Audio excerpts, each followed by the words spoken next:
This week we're asking a controversial question. Why does the lucrative world of personal brand photography seem to be almost exclusively dominated by women? Welcome to Commercial Photographer, your guide to marketing, creativity, and growth. This is a podcast that helps commercial, brand, and headshot photographers navigate the competitive world of commercial photography with actionable strategies to grow your business. Hello Marcus, how are you doing? Hello there, Sam. I'm very well, thank you. How are you? Excellent, yes. Very good. So, this week's show, Marcus, I gather you've got something for us to provoke a bit of discussion. Right, Marcus, before we get into the nuts and bolts of the discussion, I just want to highlight 3 core things that every listener will walk away with if they stick with us for this episode. Firstly, you're going to discover the true numbers behind the industry's gender split and see exactly why this area is attracting so many women photographers right now, and why it's not just a coincidence. Secondly, we're going to uncover the magic ingredient of successful brand photography that allows you to charge more, secure repeat business, and turn simple images into powerful brand stories for your clients. And finally, you'll identify a huge commercial advantage that many photographers are currently missing, which represents a clear path to high-value, consistent bookings if you understand how to approach it. Oh, I hope it's not too controversial, but I'm going to go there. I'm going to go with it. Why personal branding photography seems to attract more women than men. And to be clear, Marcus, we're talking about as photographers rather than as clients here. Not necessarily. Or no, both. we are talking about both. Yes. Okay. Yeah. Interesting. And it is interesting, Sam. It's one of the most interesting dynamics in the modern photography industry. I've been doing personal branding and branding photography for about 6 years now. So, I've been digging into the space, and I think I know, I've got a good feeling for it. There are two different types, personal brand and branding photography. And I do have another show lined up to talk more in depth about the difference. But suffice to say, personal brand photography is aimed at solopreneurs, and brand photography is aimed at other businesses, SMEs or whatever they might be. Makes sense. But I went onto LinkedIn, and you can basically, I put in personal brand photography and scroll down, and you get a list of like 10 people per page. So I went through about 10 pages, about 100 people, and I would say with every 10, one person was a guy, and the rest were women. Wow. Okay. So either the women are much better on LinkedIn, or there's much more women doing it. And then there's certainly let's just say a 90% ratio I found on LinkedIn. I went on then to the old ChatGPT now, Yeah. I basically asked, okay, what is the percentage? And I just put it in a very short question, and Sam, it took ages to come up with the answer. Like literally, I've never seen it take so long, and I could just see the ice caps melting in the distance. I thought, oh my God, what have I done here? Have I broken it? But it did come back with some figures, but they said around about 70 to 80%. Branding photographers are women. Personal branding photographers are women. High. Yeah, and I think when you switch to branding photography, it's still quite high, but not as high. I would probably say around about 60 to 70%. And did you ask it to do it for the UK, or was that globally it was doing it? No, that is globally. Well done, the women. I mean, this is what I'm saying. You know how I'm really into branding photography and personal branding, and how creative it is. We've done a show on that.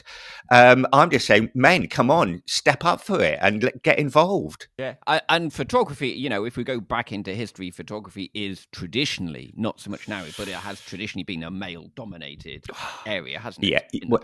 It has, of course, it has. I can't definitely, as most of the art subjects are, and as most things were pre-2000,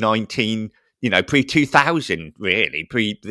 Things are changing, but things have changed a lot in the personal branding space. So I'm going to start digging into it and start finding out why I think that might be. But, do not forget, I'm not having to go at the women. I think the women, well done. I love personal branding photography. Why don't more men do it? Let's start by defining what we're talking about. So personal branding isn't just portraits. It's not stand here and smile at the camera. It's about telling somebody's story visually, who they are, what they stand for, how they want to show up in the world. And often your clients are solo entrepreneurs, coaches, designers, creatives, people who are their brand. My niche is obviously coaches and motivational speakers. So yeah, it's very people focused. So it's not so technically based, it's more psychological. You're helping someone express confidence, purpose, and that buzzword, authenticity, all in a few images. So that kind of work, might think or might say, demands empathy, collaboration, and a certain emotional intelligence. And that I can see where you're going with this, Marcus. And that, I think, is our first clue as to why women are drawn to it. Look, my back, or better at it, potentially, just to be controversial as well. My background is in advertising, starting off as assisting, and then fashion photography, and I heavily leaned into both of those. So maybe I'm coming, this why maybe those two things together make me more suitable for doing personal branding. I don't know, because I've obviously in my job as a fashion photographer, I shot a lot of women and work, mind you, look, the fashion world, when I was teaching, Sam, yeah, there were a lot of girls in the class. We had 60 in the class of 60 students. We had about 50 girls and about 10 guys. So I suppose there was there as Hang well. on. So when you just to clarify, we're talking about when you're lecturing. Yeah. Sorry, thank you, Sam. Yeah, when I was lecturing, so when you were lecturing, there was a way higher proportion of women to men in the class, the classroom learning about photography. Yeah, and I could see the change happening there, Sam. I did think, this is quite interesting. This change, more women coming into it. When I studied photography, Sam, back in the 90s. I would probably say I did editorial photography, which you could probably say, I don't know, maybe a bit blokish, but I do remember thinking at the time how positive it was that half the class was women and half was men. Okay. So, okay. So even back then, okay, that's interesting. And then I was just thinking, you were talking about the fashion photography maybe being similar to branding. Is it quite different though? The fact, if you're on a fashion shoot, the models are paid to be there. Well, if you're on a brand shoot, the model effectively is your client, which is a very different relationship. Very different, Sam. And I'm going to sort of touch on that, but I'll talk about it now. Yeah, you're right. And it was an exchange when I was doing fashion. People were getting paid for it, and models wanted to be models. No surprise there. Yeah. And yet, when I came into working in the personal branding space, I was quite surprised how really reticent people are having their photograph taken. And I started having to shift my mindset into more of a matter of persuasion than whatever the opposite would be. So the empathy and the connection factor does come into it. So many of the women. And as you know, Sam, many of the women we've had on this show who are branding photographers tell a very similar story. They started off in weddings, family portraits, or lifestyle. They were shooting with empathy, already tuned into emotions, body language, and connections. And when they find branding, is that different for male photographers though? Because that wedding route seems to be almost the routine for so many photographers. As a kind of starting point. And I think wedding photography needs to be, and I do see a lot of wedding photographers because I play in a wedding band and I'm very busy with that. So I do see a lot of photographers, and it is very mixed. It is really, definitely more 50-50, which is great to see, So you could, I wouldn't disagree with what you're saying, but but women statistically tend to have a higher emphasis on relationship communication. It's what they've been encouraged to do, and they're cultivated that since childhood. Branding photography rewards that. It's not about who can light a set the fastest. It's about who can make someone relax into themselves on camera. And that's not just a nice to have skill. That's the magic ingredient that turns an image into a brand story. Yeah. So I guess there's also a practical side, Sam, in that branding photography fits beautifully with a flexible lifestyle, and I can see why people got families or whatever, they're going to be more encouraged not to work weekends, and branding photography does that. You can work during the week, daytime. You can even create your schedule a little bit easier. It's a more an empowering model. You're working directly with the clients, often other women business owners, and there's a shared sense of growth, not competition. And I do see that when I see my colleagues, women working with other women. There's a lot of support in there. Yeah, building up relationships, and people coming back to update their imagery.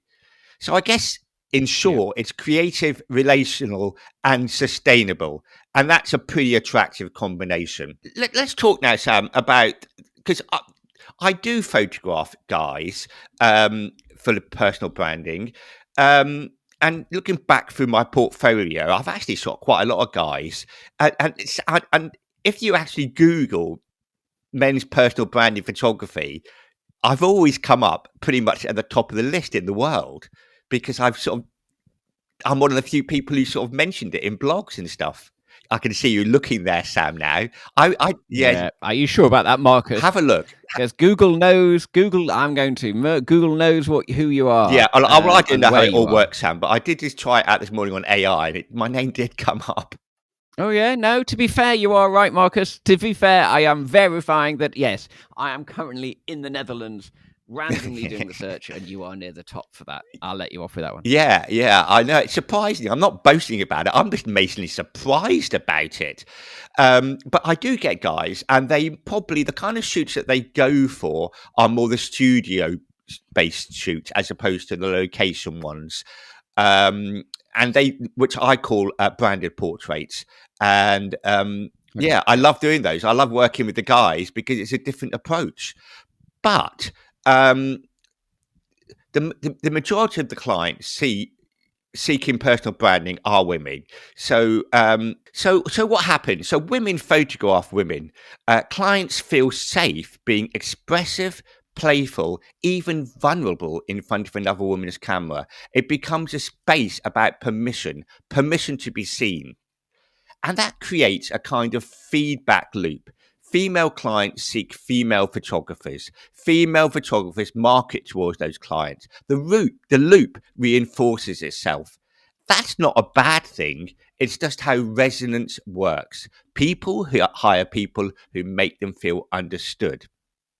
But it does create a kind of gender gap, not because men aren't capable, but because the branding of the genre has become so emotionally feminine. So men, Interesting. yeah. So men, why should you get into it? Why should more men be in branding photography? First, the obvious reason: demand.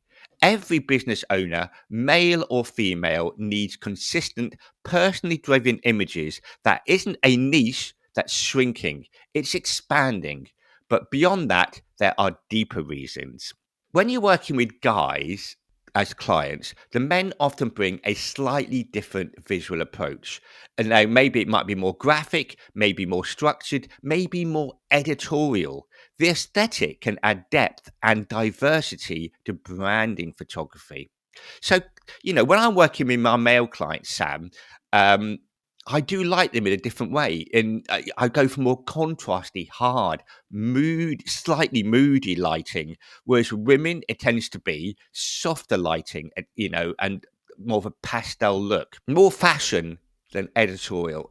There's also a real gap in the market for male clients. A lot of men scroll through branding photos online and think, yeah, these are great, but they're not me. And I've noticed that when clients come to me, I said, well, who have you been looking at? Is there anything that influences this is male clients? And they really struggle to find something, because what they see is the soft lighting, the pastels, the coffee shots.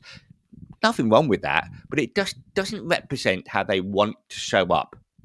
So male photographers, let me just finish this, Sam, sorry. Male photographers can bridge that gap. They can help men express themselves by being more confident and authentic without losing their tone or style. It's an open market. Sorry, Sam, I just had to get that bit out there. Yeah, so I mean, I'm basically agreeing with you. So effectively, there's a big gap in the market here. There's a lot of men, what you're saying, that need brand photography aren't getting it. So there's actually a big opportunity here, both for male and female brand photographers to go, right, there's actually a lot of people here who aren't being served, who don't think it's for them, when it could be for them. And they need, and you need some shots on your website. Well, they need guidance, Sam. They need people guidance. like them. You need some... Yeah, that's it. They need guide, and like I said, on the website, on social media, they need to see images of other people having similar to them having brand photography, so they can get inspiration, get ideas, see, it works for them, it can work for me. Exactly right. And I say that because they come to me for the branded portraits in the studio, that tends to be my main business I do with guys. They see it's not far from a headshot. It's more than a headshot. It's a lot more than a headshot, but it's not far. Yeah. I was contradicting myself there, but you know what I mean. So yeah, they feel comfortable coming in to asking for something like that. And I have created some very creative type shots with guys, and they love it, and they're really up for it. Amazing. Yeah. And so I'm just going to wrap up with a couple more points, Sam, about why guys should get into it. Commercially, branding photography pays well. You're creating high-value imagery for businesses that need it, and they need updates, meaning repeat clients, not just one-offs. Yeah, exactly. So it's I think there's work out there for it. This diversity will make the field stronger. So with more people coming into it, more perspectives, male, female, non-binary, every background, every viewpoint, the imagery just gets richer. You can start using those more contrasted lights like I do, that more interest, look, I'm sure guys will find their own way around it. So just a few closing thoughts to wrap it up. Branding photography attracts more women because it values empathy, storytelling, and connection, the qualities they've been encouraged to cultivate. But it's not a women's genre. It's a people genre. That's what I said in the intro. It's about identity, confidence, purpose, and those are universal. So if you're a woman already in this space, own it. If you're part of a creative movement that's redefining what commercial photography looks like. And if you're a man listening, maybe it's time to see what this side photography could do for you, creatively, emotionally, and financially. Because ultimately, the question isn't who's shooting it, it's who's being seen. And the more variety we have behind the lens, the more truth we'll see in front of it. Thank you, Marcus. Yeah, lots of food for thought there. A huge amount of potential for people to make quite a lot of money and things there as well, from the sound of it. Lots and lots of food for thought. Thank you so much. Well, Sam, do you know what I would love? I would love to hear what other people say about it, and for people to get in the comments and tell me what they think. Am I wrong? Am I right? Have I got a clue? I don't know. It'd be lovely to hear what people think about it, and just, and see if other people have been thinking the same. Okay, listeners, I want you to go away with 3 things from today's show. Firstly, we've seen the surprising numbers on the gender split in brand photography.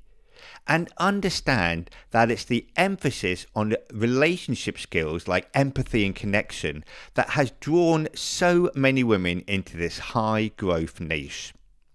Secondly, we made it clear that the magic ingredient isn't lighting or gear, but the ability to make a client relax and show their authentic self on camera, which is what truly creates a valuable brand story and secures those better fees. And finally, we highlighted the huge commercial advantage, the significant gap in the market for male clients and a more structured visual style, and how photographers can step into this untapped, high-paying segment of the industry. So I hope you'll agree there's a lot of opportunities for making more money and more growth from following these simple tips. And don't forget that you can get for free the Commercial Photographer Guide to Creativity and Marketing. After all, that's what this show is all about. To get your free download, all you need to do is go to our website at commercial-photographer-podcast.com/creativity. Let me do that one again. commercial-photographer-podcast.com/creativity. And from there, you can get your free guide from us to marketing and creativity. Excellent. Thank you, Marcus. And I'll see you next week. I'll see you next week, Sam.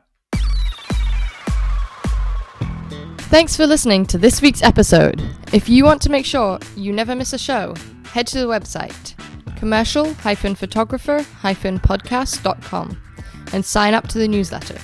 We'll be back next week with more practical advice to help you grow your business. See you next time.